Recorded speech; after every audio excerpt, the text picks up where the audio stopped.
Hey, you came back again. I'm Daniel, this is Chris, and you're watching The Superhero Show. This week, we're going to tackle the delayed prize-winning entry from Chris Horton, who entered our Stan Lee Amazing Spider-Man competition. Now, Chris, do you want to know what the topic is? Yeah, can you... I'm sorry. You haven't prepared or anything? Oh, no. It's going terribly.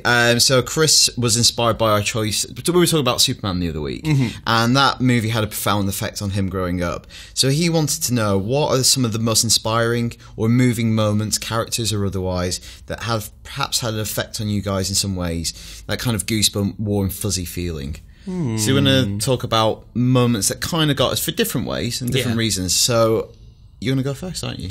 Want to tee this up? Yeah, so you told me to pick scenes that gave me goosebumps. Yeah. So that's what I've done. And my first pick is from a movie, a graphic novel adaptation that they said couldn't be filmed. So, Rich, do you want to roll the tape? Mothers and fathers throughout the land, and don't criticize what you can't understand. Your sons and your daughters are beyond your command. Your old road is rapidly aging. Please get out of the new one if you can't lend your hand, for the times they are a-changing.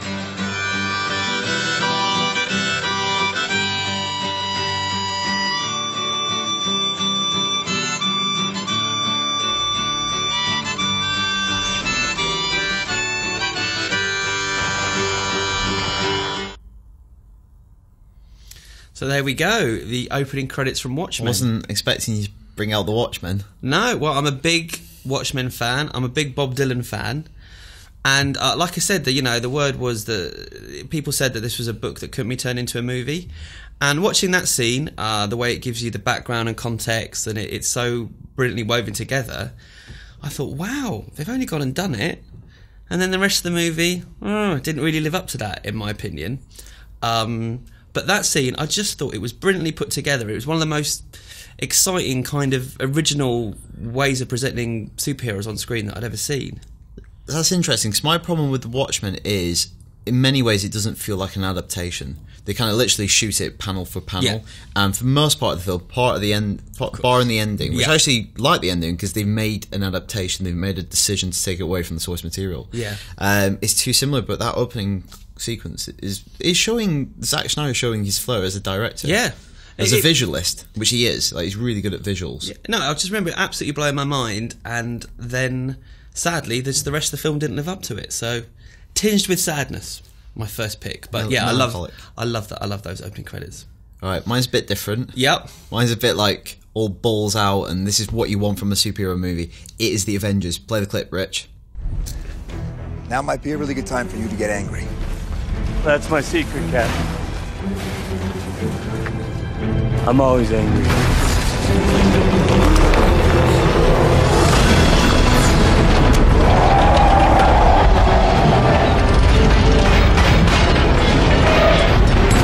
Hold on!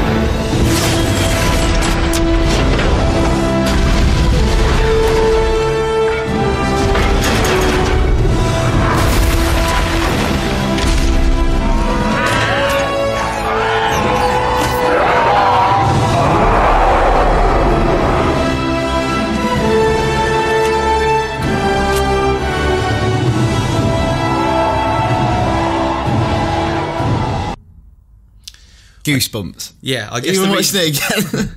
Well, yeah, I mean, we talked about this before. I wanted to pick that one as well. So, that would be my fourth. Obvious reasons, I guess, but why?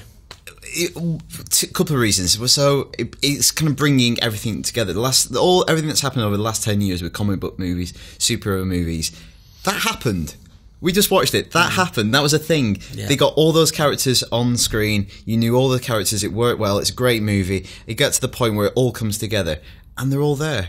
All well realised, all brilliant, individual characters on screen, kicking ass together, which is incredible. But I kind of extended the clip a little bit because I included the Bruce Banner moment. Yeah. And for me, I actually prefer that moment to the circle shot, which is more iconic perhaps. But I love The Incredible Hulk. Really love The Incredible Hulk growing up. And the movie's been middling. We've talked about them in the past. I quite like aspects of the Ang Lee one. Yeah. I just thinking that one moment is the best the Hulk's ever been on screen. Reluctant hero, he turns up when it's all gone terrible. He goes, well, this is horrible. And he just walks off. In that moment, this big, unstoppable entity, one punch. Yeah. It's the Hulk. And it immediately makes you want to learn more about the guy as well, doesn't it? You just go, that showcases the power of the Hulk, which is the whole point of his character. It's unlimited force and strength. Yeah.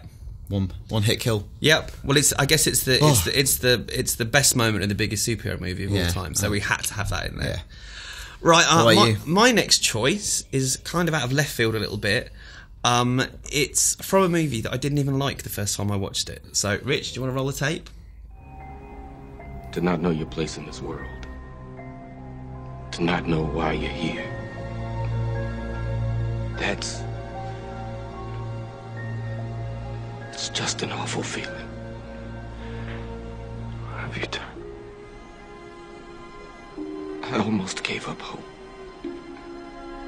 There were so many times I questioned myself. I killed all those people. But I found you. So many sacrifices. Just to find you.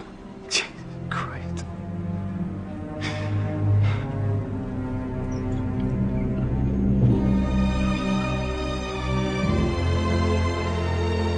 Now that we know who you are, I know who I am.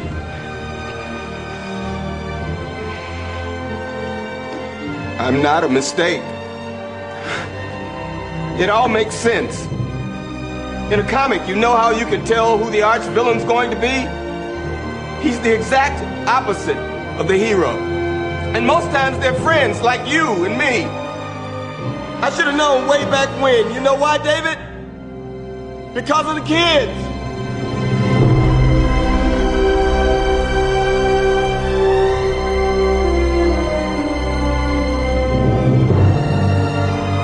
They called me Mr. Glass.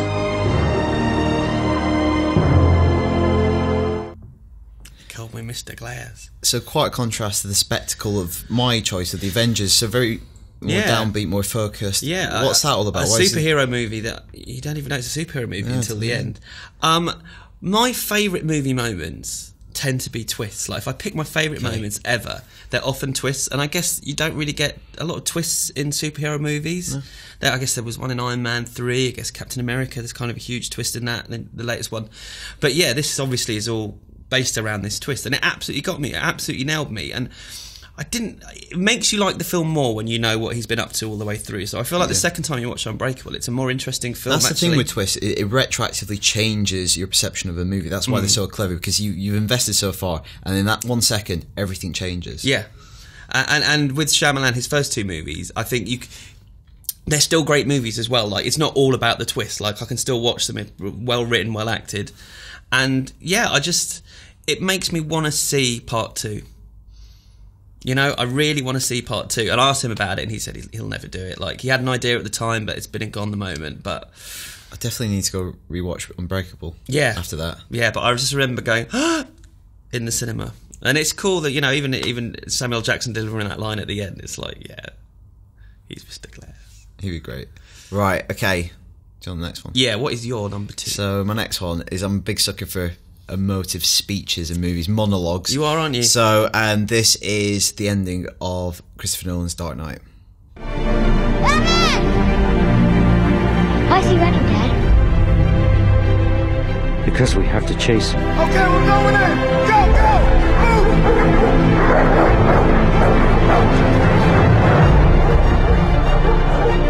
He didn't do anything wrong.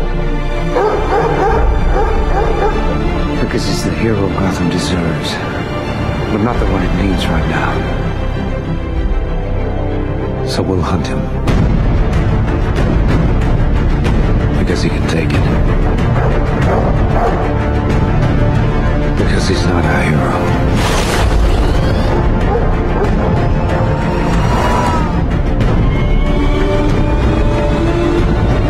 He's a silent guardian, a watchful protector, a dark knight. I knew you were going to pick that one, Dan.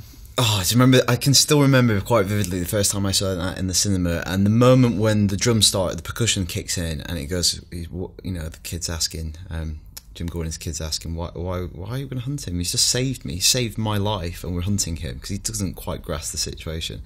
And he says, because we're going to have to hunt him, because he can take it. He can take it. Batman can take that, Chris.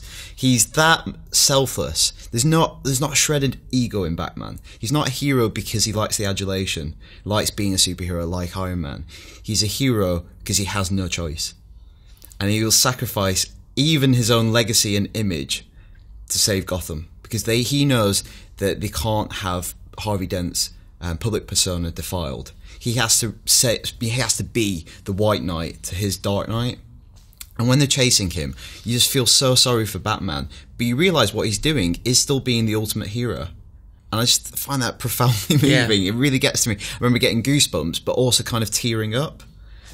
Because this is after Rachel's just died as well. Yeah. Well, it's the key moment and the key lines in the trilogy, aren't they, really? Yeah, this is and Christopher Nolan's scripts for all three films are really dense. Yeah. Like, he uses language in interesting ways. You can tell he's a literary kind of filmmaker, and that speech is brilliant. Yeah, well, but it's also a really economical speech. Like no word goes to waste. And each one is rich. Like, watch will protect her, because earlier in the film they talk about how kind of rule of law works in ancient Rome, and watch will protect her kind of feeds into that, and it's really dense, and it's stirring. Yeah. Oh God. I'm getting overwhelmed again. Good choice.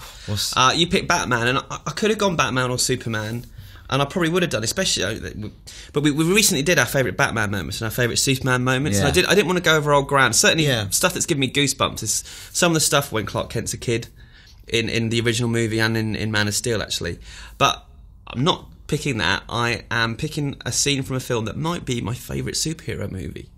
So, Rich, do you want to roll the video? Time to die.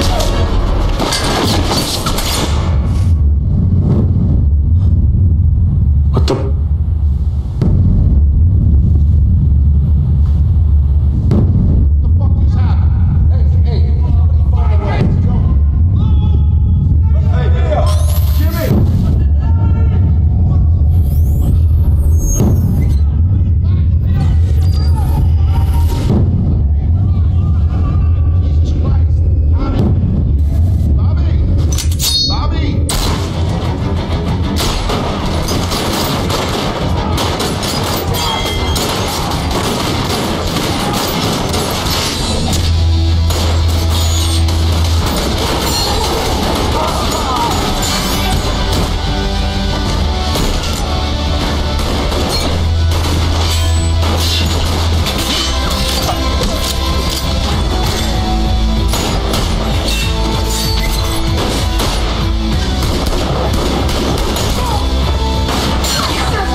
So there you go. That's Kick-Ass, is it? Kick-Ass. And that was the death of Big Daddy. Big Daddy. Now, I love Kick-Ass. Yeah.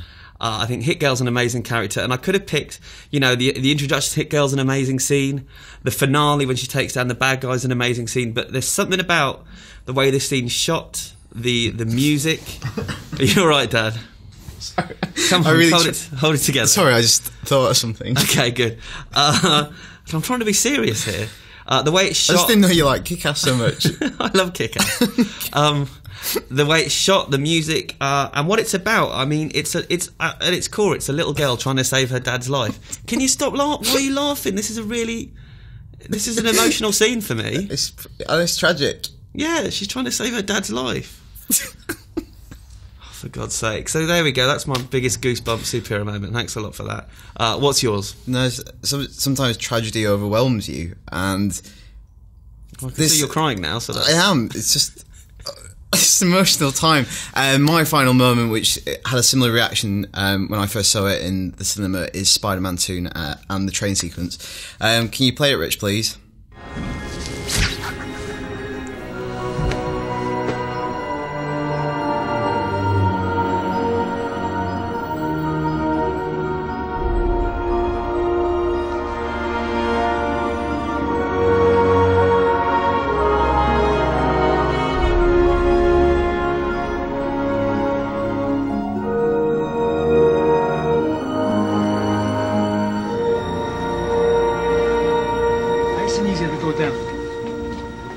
Slower, gently.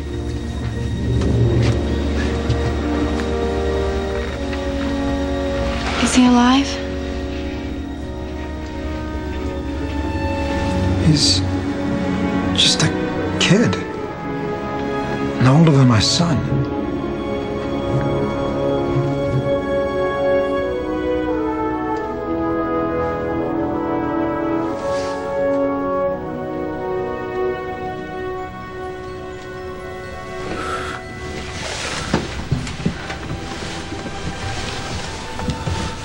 It's all right.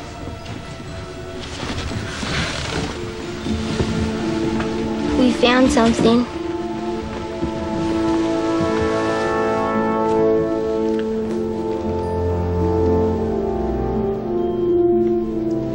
We won't tell nobody.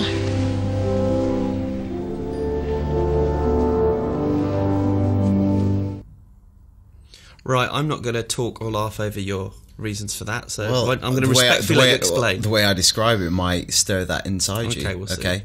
Why I like that moment is it's coming off the bat one of the best sequences in any comic book movie. I think the train sequence where Doc Ock is ripping apart this elevated train, and it takes every part of his ingenuity and pushes him to the very limit of his powers to stop that train and all those people dying, and he strikes this kind of, again, religious imagery throughout that scene, as in a lot of superhero films. He strikes this crucifix pose moment of sacrifice, and he loses his mask. And this big thing, you know, Spider-Man keeps his identity for a secret, and usually, sometimes when that's a plot point, it's either they're unmasking themselves to a loved one, Superman revealing his identity to Lois Lane or something like that, or they're being exposed, and it's everyone going like, I'm going to use this against you, as a villain using that against them as a further plot point. But in there, it's a very touching moment because they all recognise who he is, and there's not a whiff that they're going to exploit him for that. It makes them recognise what's unique about Spider-Man